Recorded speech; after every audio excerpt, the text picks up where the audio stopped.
এখানে তো আমার কোনো থাকার সুযোগ নাই, চিরকাল থাকার জন্য আসি নাই।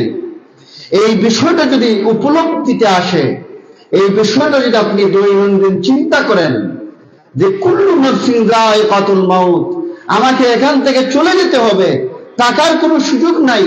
রাসূলুল্লাহ সাল্লাল্লাহু আলাইহি সাল্লাম বলেছেন যে তুমি মৃত্যুর কথা বেশি বেশি স্মরণ করো, এটা সাত বিনষ্টকারী বিষয়। হযরত উসমান রাদিয়াল্লাহু তাআলা আনহু তিনি কবরের পাশে গেলে হাউমাউ করে কেঁদে উঠতেন। মৃত্যুর কথা শুনলে তিনি হাউমাউ করে কেঁদে উঠতেন। তার সঙ্গীরা বলতেন যে আপনি মৃত্যুর কথা শুনলে এত বেশি কাঁদেন, আর কবরের কথা শুনলে এত বেশি কাঁদেন, আর কোন বিষয়ের কথা শুনলে এত বেশি কাঁদেন না, জাহান্নামের আযাবের কথা শুনলে এত বেশি কাঁদেন না, কিন্তু মৃত্যুর কথা শুনলে আপনি এত বেশি কাঁদেন কেন?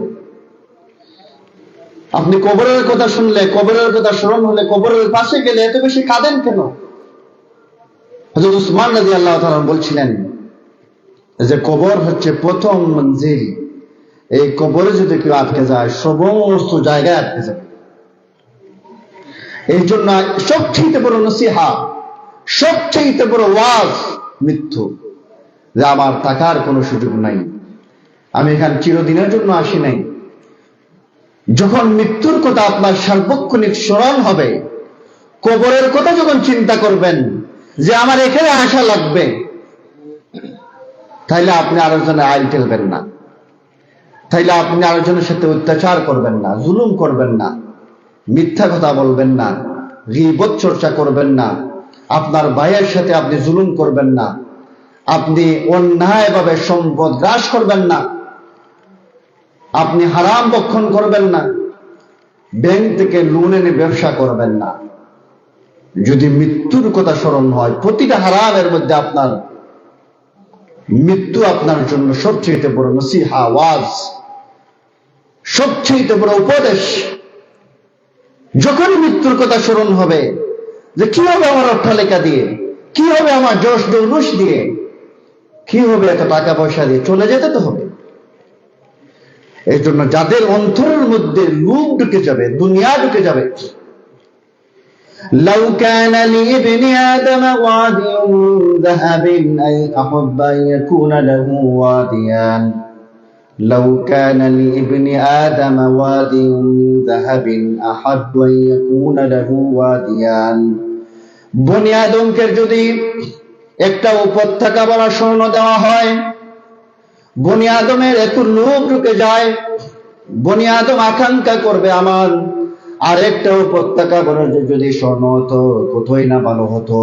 কোটি কোটি টাকার মালিক, কোটি কোটি টাকার সম্পত্তি, তার আকাঙ্ক্ষা, তার আশা আরো কোটি টাকা যেন হয়, স্টপ হয় না।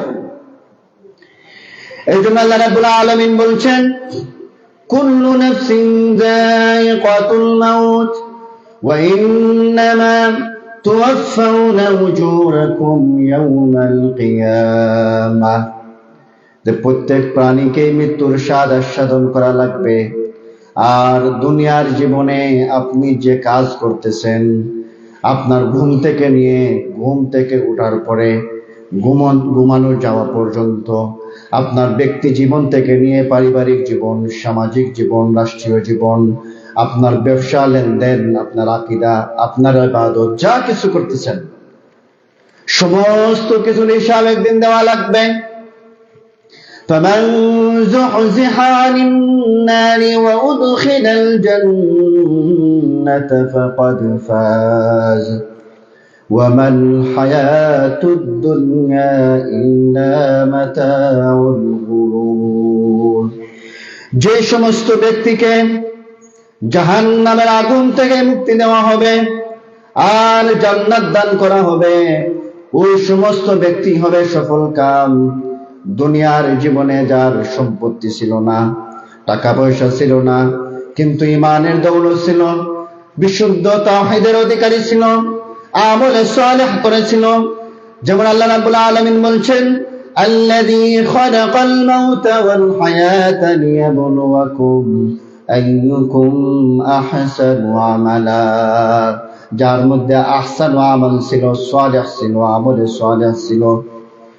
ওই সমস্ত মানুষ যারা বেদাত করে নাই, যারা শিরিক করে নাই, যারা হারামের সাথে আপোষ করে নাই, কিন্তু দুনিয়ার জীবনে তার ধন দৌলত ছিল না, ইমানের দৌলত ছিল, আর আল্লাহ রাব্বুল আলামিনের সন্তুষ্টিমূলক জীবন যাপন করেছিল, রাসূলুল্লাহ সাল্লাল্লাহু আলাইহি ওয়াসাল্লামের তরিকায় জীবন যাপন করেছিল, আল্লাহ এবং তার রাসূল সাল্লাল্লাহু আলাইহি ওয়াসাল্লামের তরিকায় চলতে গিয়ে জীবনে কত বিপদ মুসিবতের সম্মুখীন হয়েছিল, কত কুৎসারণা করা হয়েছিল, কত জুলুম করা হয়েছিল, কত মিথ্যা অপবাদ দেওয়া হয়েছিল। এত সব কিছুর মোকাবেলায় ওই ব্যক্তি আল্লাহ রাব্বুল আলামিনকে সন্তুষ্ট করে চলেছিল, রাসূলুল্লাহ সাল্লাল্লাহু আলাইহি সাল্লামের তরিকায় চলেছিল। আল্লাহ রাব্বুল আলামিন বলেন, ফামান যুহজিহা আনিন নারি ওয়া উদখিলাল জান্নাতা ফাকাদ ফাজ। যে ব্যক্তিকে জাহান্নামের আগুন থেকে মুক্তি দিয়ে জান্নাত দেওয়া হবে, ওই সমস্ত ব্যক্তি হবে সফল কাম। সুবহানাল্লাহ। তাহলে কে সফল কাম?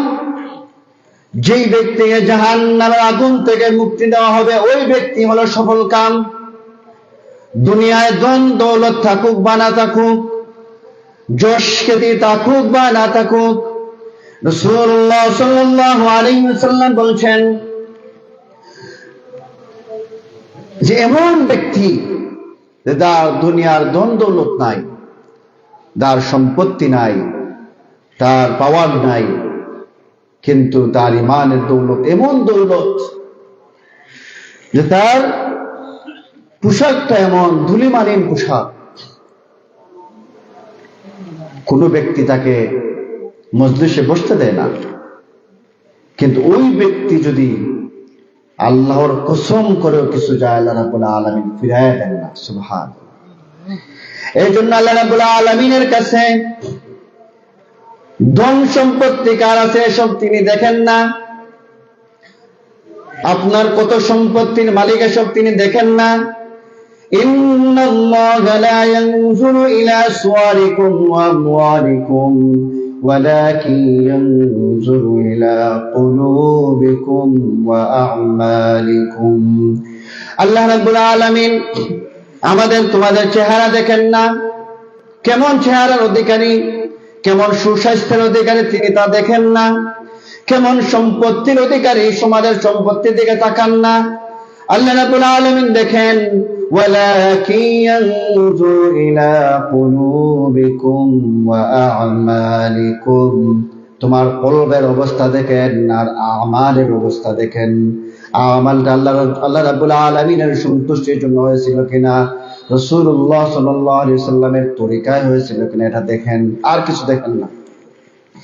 এই জন্য আল্লাহ রাব্বুল আলামিনের কাছে ইন্না আকরামাকুম ইনদাল্লাহি আতকাকুম, আল্লাহ রাব্বুল আলামিনের কাছে মূল্যবান ওই ব্যক্তি, সম্মানী ওই ব্যক্তি, মর্যাদাবান ওই ব্যক্তি যার অন্তরের মধ্যে তাকওয়া রয়েছে, যেই ব্যক্তি মুত্তাকি, যেই ব্যক্তি পরহেজগার, যেই ব্যক্তি সুন্দরভাবে সালাত আদায় করে, যেই ব্যক্তি সুন্দরভাবে সিয়াম পালন করে, যেই ব্যক্তি রাসূলুল্লাহ সাল্লাল্লাহু আলাইহি ওয়াসাল্লামের তরিকায় চলে, আল্লাহ রাব্বুল আলামিনের কাছে ইন্না আকরামাকুম ইনদাল্লাহি আতকাকুম, আল্লাহ রাব্বুল আলামিনের কাছে ওই ব্যক্তি সম্মানিত, মর্যাদাপূর্ণ। আর আমাদের সমাজে মর্যাদাপূর্ণ ব্যক্তিকে দাড়ি নাই, মুছ নাই, প্যান্ট শার্ট পরা, টাকুন নিচে প্যান্ট পরা, কিন্তু কোটি কোটি টাকার মালিক, সবাই দেখে বলে আসসালামু আলাইকুম। কি জন্য?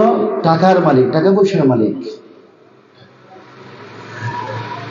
এটা কিয়ামতের আলামত। কিয়ামতের আলামত হচ্ছে লোক দেখে, মানুষ দেখে সম্মান দিবে। সম্মান দেওয়া উচিত কিভাবে? আপনি এই ব্যক্তি বেশি পরহেজগার, এই ব্যক্তি আলেম মানুষ, এই জন্য সম্মান দিবেন, আল্লাহর জন্য সম্মান দিবেন। কিন্তু বর্তমান সময়ে মানুষ যার যত পাওয়ার তাকে পাওয়ারের কারণে সম্মান দেয়, পাওয়ারের কারণে সালাম দেয়।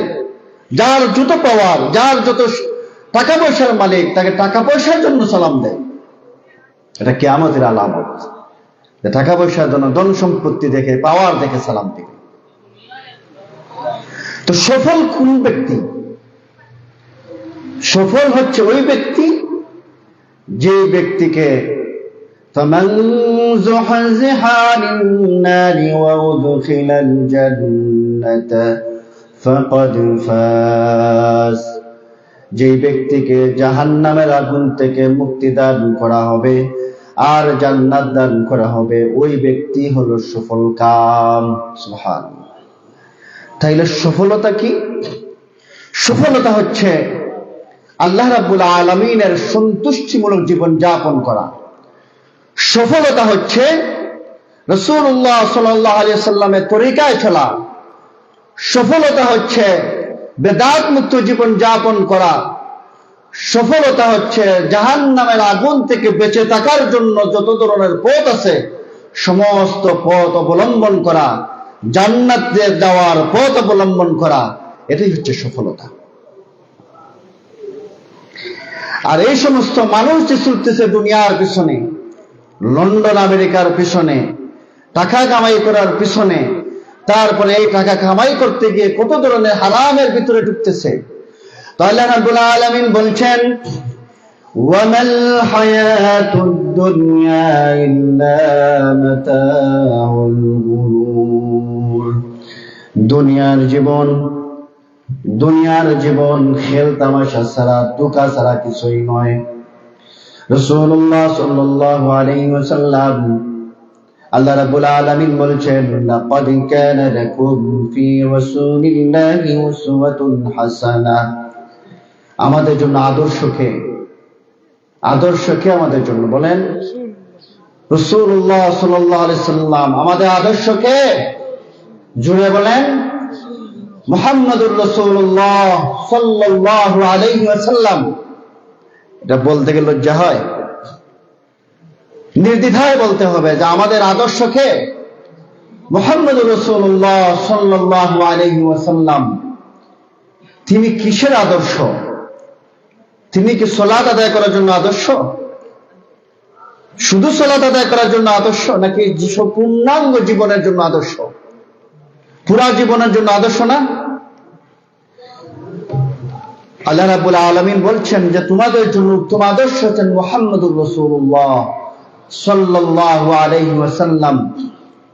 রাসূলুল্লাহ সাল্লাল্লাহু আলাইহি ওয়াসাল্লাম তাকে সালাত যেভাবে তিনি পড়ছেন এইভাবেই সালাত আদায় করতে হবে, তিনি আদর্শ। জিকির আজকার যেভাবে করছেন আপনিও ঠিক ওইভাবেই জিকির আজকার করতে হবে, জিকিরের জন্য তিনি আদর্শ। বিবাহ শাদী যেভাবে করছেন, তিনি যেভাবে বিবাহ শাদী করার শিক্ষা দিয়েছেন, এইভাবে বিবাহ শাদী করাটাও আদর্শ। আমরা কিভাবে মেনে চলি? আমাদের বিবাহ শাদীতে আমরা হিন্দুয়ানা সংস্কৃতি মেনে চলি। যে সিস্টেমটা আমাদের সমাজে প্রচলিত আছে, কনের বাড়িতে বিশাল আয়োজন, এই আয়োজনটা রাসূলুল্লাহ সাল্লাল্লাহু আলাইহি ওয়াসাল্লামের শিক্ষা নয়। কনের বাড়ি থেকে সোফা দিতে হবে, খাট দিতে হবে, পালং দিতে হবে, আরো বিভিন্ন ধরনের মালপত্র নিয়ে কোনে যাবে, এটা রাসূলুল্লাহ সাল্লাল্লাহু আলাইহি ওয়াসাল্লামের শিক্ষা নয়, এটা হিন্দুদের শিক্ষা। এখানে আমরা রাসূলুল্লাহ সাল্লাল্লাহু আলাইহি ওয়াসাল্লামকে বাদ দিয়ে দিছি, আদর্শ গ্রহণ করি নাই। ব্যবসা বাণিজ্যে রাসূলুল্লাহ সাল্লাল্লাহু আলাইহি ওয়াসাল্লামের আদর্শ গ্রহণ করি নাই। আমরা যখন ব্যবসা করি আমরা মিথ্যা কথা বলে ব্যবসা করি। একজন হুজুর ব্যবসায়ী বলতেছে মিথ্যা কথা বলে তো ব্যবসা হয় না। হুজুর ব্যবসায়ী, আলেম ব্যবসায়ী বলতেছে মিথ্যা কথা বলাই লাগে, বলা ছাড়া তো ব্যবসা হয় না। ওজনে কম দেয় না। ব্যবসায় কতজন আছে ওজনে কম দিতেছি, খাদ্যের মধ্যে ভেজাল দিতেছি, রাসূলুল্লাহ সাল্লাল্লাহু আলাইহি ওয়াসাল্লামের তরিকা ব্যবসা অনুসরণ করতেছি না।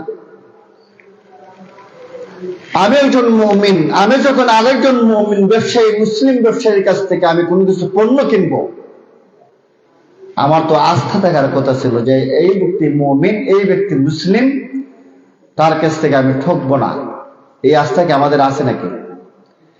আপনাদের বাজার কোনটা এখানের মধ্যে? জি, খানাইঘাট বাজার। খানাইঘাট বাজারে গেলে কি আপনার এই আস্থা আছে? ফলের দোকানে গেলে যে এই ব্যক্তি দাড়িওয়ালা আছে, উনি তো মুসলিম, সে আমরা ঠকাবে না, এই আস্থা আছে? আস্থা নাই। 99-100 জনের মধ্যে 99% ব্যবসায়ী বলেন মিথ্যা কথা বলতেছে। 99% ব্যবসায়ী ব্যবসা লোন এনে ব্যবসা করতেছে। আমাদের সমাজের 99% মানুষ, যেখানের মধ্যে আল্লাহ রাব্বুল আলামিন এত কঠিন ভাবে নিষেধ করেছেন, তো আহাল্লাল্লাহুল বাইআ ওয়া হাররামার রিবা, যে তিনি ব্যবসাকে হালাল করেছেন আর সুদকে করেছেন হারাম। রাসূলুল্লাহ সাল্লাল্লাহু আলাইহি ওয়াসাল্লাম সতর্কবাণী উল্লেখ করেছেন, সেখানের মধ্যে আমাদের 99 জন মানুষই কোনো না কোনো এনজিওর সাথে জড়িত, কোনো না কোনো সুদী ব্যাংকিং এর সাথে জড়িত। লোন আনছে, লোন আনার পরে পরিবারে পেরেশানি, বরকত নাই, পরিবারে অশান্তি। প্রতিটা মানুষ দেখেন লোনের মধ্যে আসছে, কোন সামান্য একটা বিপদে আছে, সাথে সাথে লোন আনতে চলে গেছে। আর আল্লাহ রাব্বুল আলামিন বলছেন, وَلَنَبْلُوَنَّكُمْ بِشَيْءٍ مِّنَ الْخَوْفِ وَالْجُوعِ وَنَقْصٍ مِّنَ الْأَمْوَالِ وَالْأَنفُسِ وَالثَّمَرَاتِ وَبَشِّرِ الصَّابِرِينَ। আল্লাহ রাব্বুল আলামিন আমাদেরকে পরীক্ষা করবেন। আহাসিবান নাসু আন ইউতরাকু আন ইয়াকুলু আমান্না ওয়া হুম লা ইফতানুন। আল্লাহ পরীক্ষা করবেন, ঈমানদার বলার পরে শেষ নয়, আল্লাহ পরীক্ষা করবেন। আল্লাহ রাব্বুল আলামিন আমাদেরকে দুনিয়ার জীবনে অসুস্থতা দিয়ে পরীক্ষা করবেন। অসুস্থ হওয়ার পরে যদি তাবিজের কাছে চলে যান, অসুস্থ হওয়ার পরে যদি মাজারে চলে যান, সাথে সাথে আল্লাহ রাব্বুল আলামিনের পরীক্ষায় ফেল করে ফেললেন, আপনার ঈমানটা নষ্ট করে ফেললেন। আর এই ঈমান নিয়ে যদি, তাবিজ সহ ঈমান নিয়ে যদি, মাজারের কাছে চাওয়া সহ ঈমান নিয়ে যদি আপনি 60 বছর ইবাদত করেন, এই ইবাদত নিয়ে যখন আপনি কিয়ামতের দিন উঠবেন, আল্লাহ রাব্বুল আলামিন বলবেন, ওয়া কাদিমনা ইলা মা আমিলু মিন আমালিন ফাজআলনাহু হাবাআম মানসুরা। ইবাদত গুলাকে দেখে আল্লাহ রাব্বুল আলামিন বিক্ষিপ্ত ধূলিকণার ন্যায় ইবাদত গুলাকে ফেলে দিবেন। নাউজুবিল্লাহ, ইবাদত গ্রহণ করবেন না। তো আমার জন্য পরীক্ষা হচ্ছে আপনার অসুস্থতা পরীক্ষা, আপনার বিপদ মুসিবত পরীক্ষা, আপনার পরিবারের মধ্যে অভাব অনটন পরীক্ষা, খোদা দিয়ে আল্লাহ রাব্বুল আলামিন পরীক্ষা করবেন। এই সমস্ত পরীক্ষা যখন আপনি পাশ করবেন, ধৈর্য ধারণ করবেন, আল্লাহ রাব্বুল আলামিন বলছেন, ইন্নাল্লাহা মা'আস সাবিরিন। আল্লাহ রাব্বুল আলামিন ধৈর্যশীলদের সাথে আছেন। নিশ্চয় আল্লাহ রাব্বুল আলামিন ধৈর্যশীলদের সাথেই আছেন। এই যে আপনার বিপদ মুসিবত, ধৈর্য ধারণ করুন। ভুলেও আপনি ব্যাংকিং লোনের কাছে যাবেন না। 90% মুসলিমের দেশ, 90% মুসলিমের দেশের মধ্যে প্রতিটা এলাকায়, প্রতিটা মহল্লায়, প্রতিটা থানায়, প্রতিটা গ্রামের মধ্যে এনজিও কিভাবে থাকে বুঝে আসে না। কিভাবে আশার অফিস থাকে, কিভাবে ব্রাকের অফিস থাকে, কিভাবে বিভিন্ন এনজিওর অফিস থাকে, সুদী অফিস কিভাবে স্থাপন করে। অথচ 90% মুসলিমের দেশ, প্রতিটা মুসলিম এই সমস্ত বিষয়ের মধ্যে জড়িত। রাসূলুল্লাহ সাল্লাল্লাহু আলাইহি ওয়াসাল্লাম বলছেন, 3 জন ব্যক্তির দোয়া সরাসরি কবুল। এর মধ্যে একজন ব্যক্তি হচ্ছেন মুসাফির। মুসাফির যখন আল্লাহ রাব্বুল আলামিনের কাছে কিছু চায়, আল্লাহ রাব্বুল আলামিন সরাসরি কবুল করেন, দোয়া ফিরায় দেন না। একজন ব্যক্তির কথা রাসূলুল্লাহ সাল্লাল্লাহু আলাইহি ওয়াসাল্লাম উল্লেখ করলেন যে একজন ব্যক্তি মুসাফির, সফর করে আসছে, দীর্ঘ পথ অতিক্রম করে আসছে, ধুলি মলিন অবস্থা, চুলটা উস্কো খুস্কো।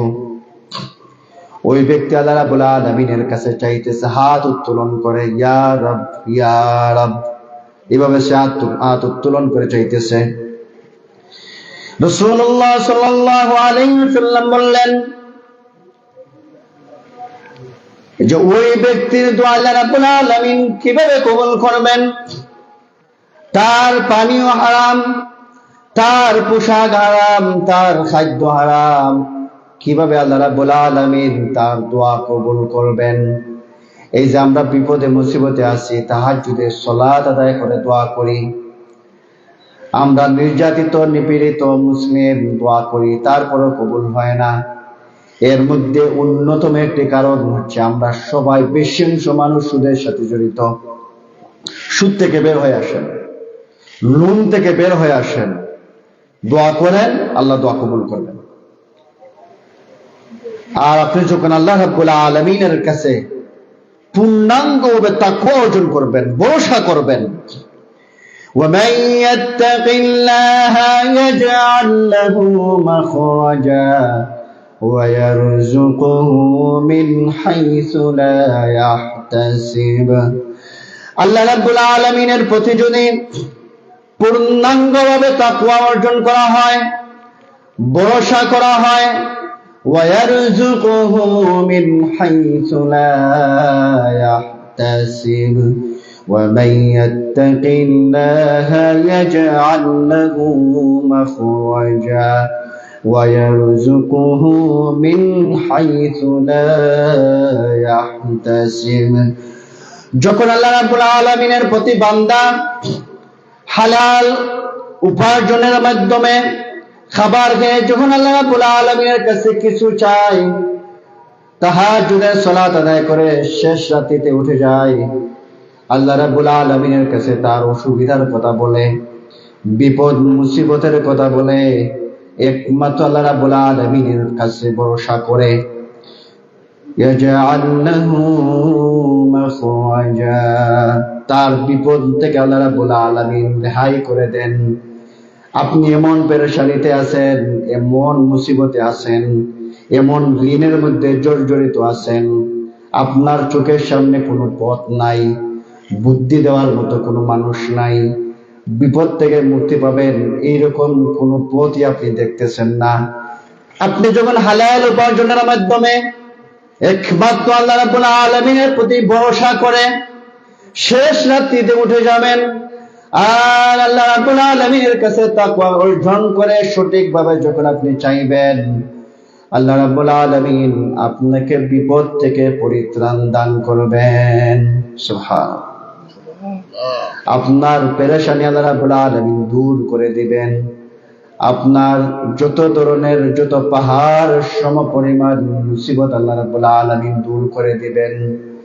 وَيَرْزُقُهُ مِنْ حَيْثُ لَا يَحْتَسِبُ, এমন জায়গা থেকে রিজিক দিবেন যা আপনার কল্পনার বাহিরে। তবে করে দেখেন, আল্লাহর কাছে চান।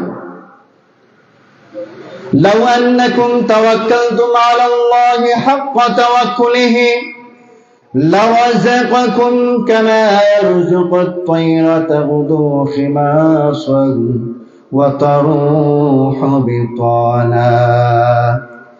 বান্দা যদি তাকওয়া করে, তাকওয়া অর্জন করে, ভরসা অর্জন করে, যথাযথভাবে অর্জন করে, যথাযথভাবে যদি তাকওয়া অর্জন করে, যথাযথভাবে আল্লাহ রাব্বুল আলামিনের কাছে যদি চায়, আল্লাহ রাব্বুল আলামিনের হাবিব বলছেন, রাসূলুল্লাহ সাল্লাল্লাহু আলাইহি ওয়াসাল্লাম বলছেন, পাখিকে যেইভাবে আল্লাহ রাব্বুল আলামিন রিজিক দেন, সে অভুক্ত অবস্থায় ঘর থেকে বের হয়ে যায় আর পেট ভরে বিকালের মধ্যে করে প্রবেশ করে, এইভাবে যদি আপনি সঠিকভাবে তাকওয়া অবলম্বন করেন, ভরসা করেন, এইভাবে আল্লাহ রাব্বুল আলামিন আপনাকে বিপদ মুসিবত থেকে মুক্তি দান করবেন।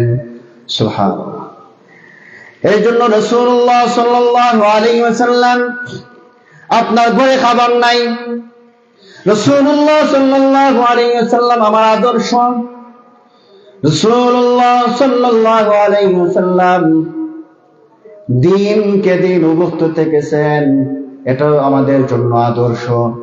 আমার ঘরে একদিন না, 2 দিন না, 3 দিন খাবার থাকবে না, তারপরেও আমি সুদ থেকে টাকা তুলবো না, কোন এনজিও থেকে টাকা তুলবো না, হারাম পথ অবলম্বন করব না।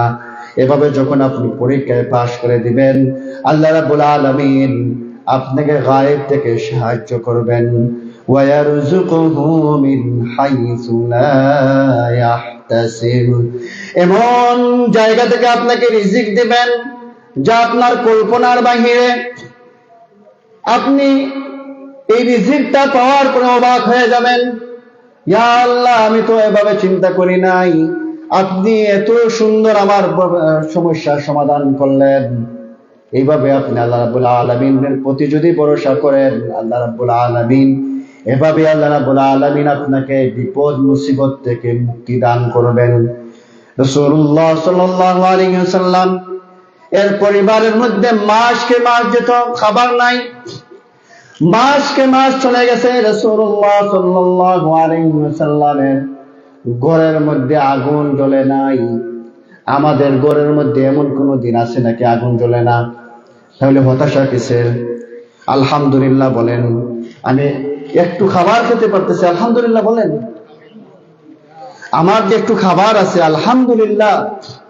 লাইন শাকারতুম লাযীদান্নাকুম ওয়া লাইন কাফারতুম ইন্না আযাবি লাশাদীদ।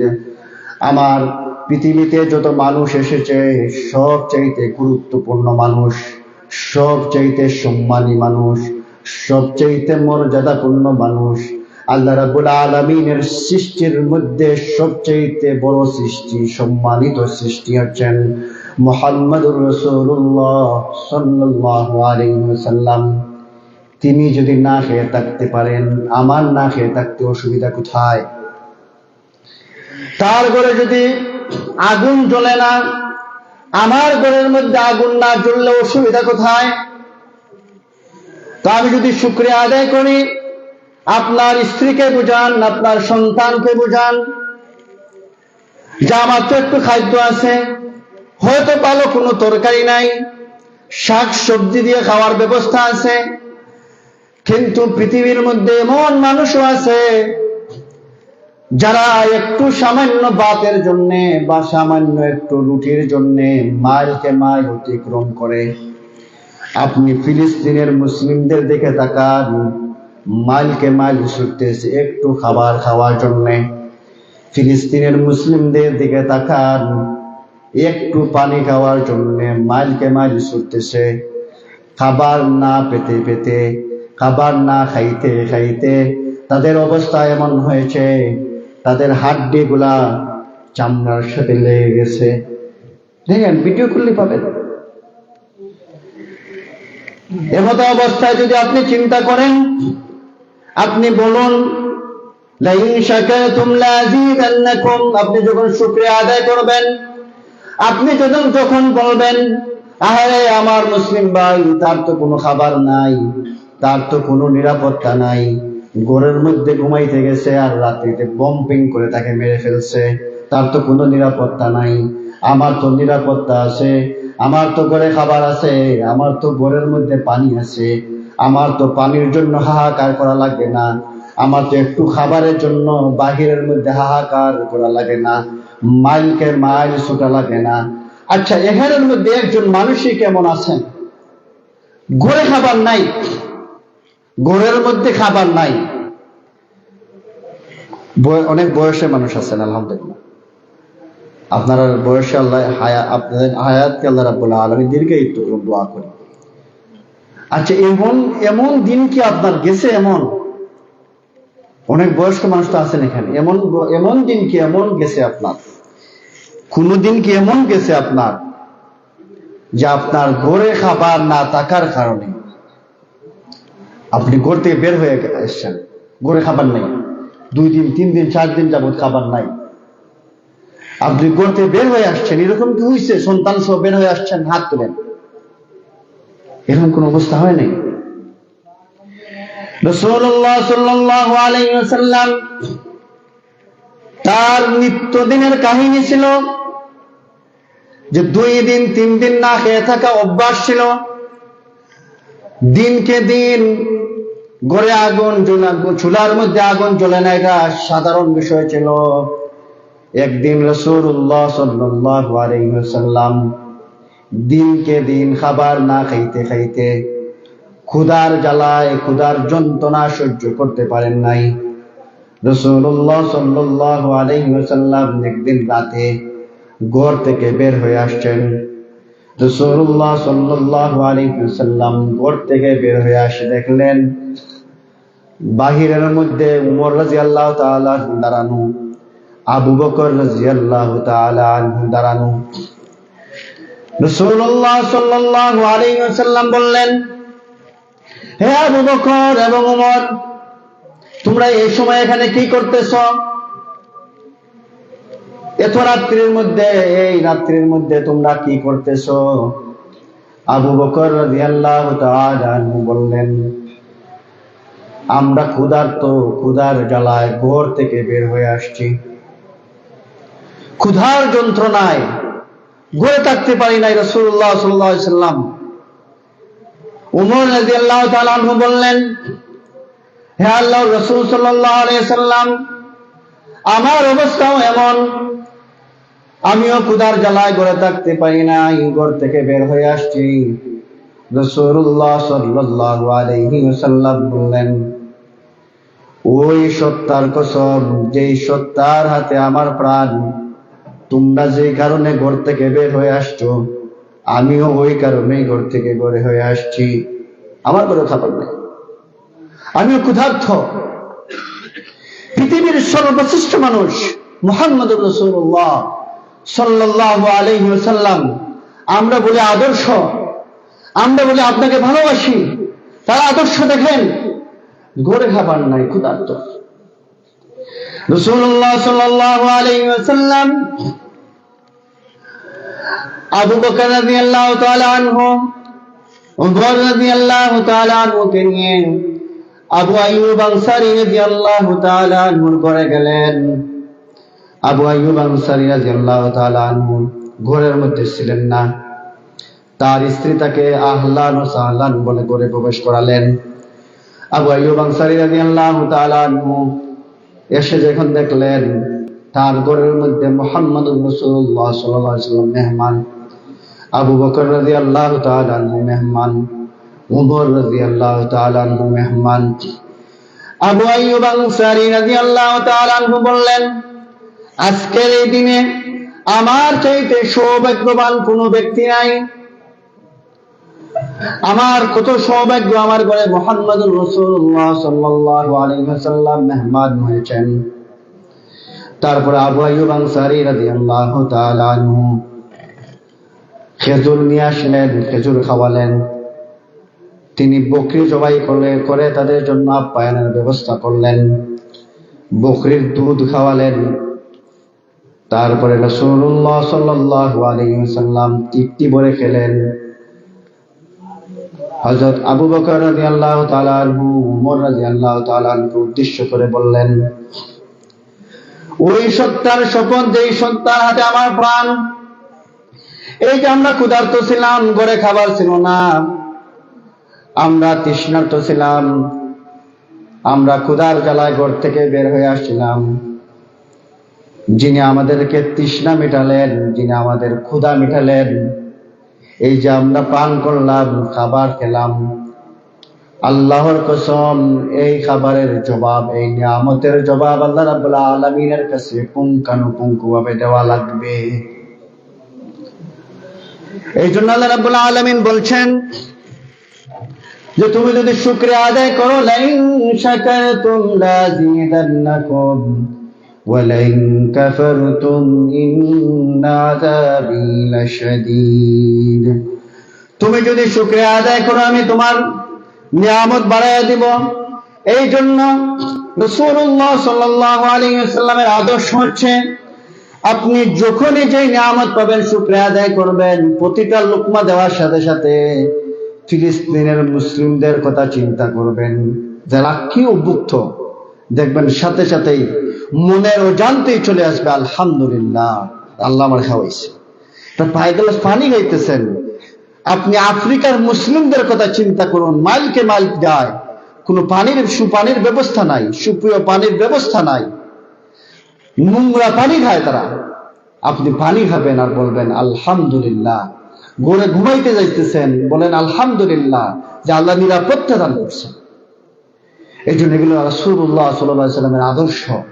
বিপদ মুসিবত থাকবে, কাউকে টাকা দিয়ে আল্লাহ রাব্বুল আলামিন পরীক্ষা করেন, কাউকে ধন দিয়ে পরীক্ষা করেন, কাউকে ধন না দিয়ে পরীক্ষা করেন, দুজনই পরীক্ষার মধ্যে আছে। আল্লাহ রাব্বুল আলামিন দেখতে চান কে পরীক্ষার মধ্যে পাশ করে।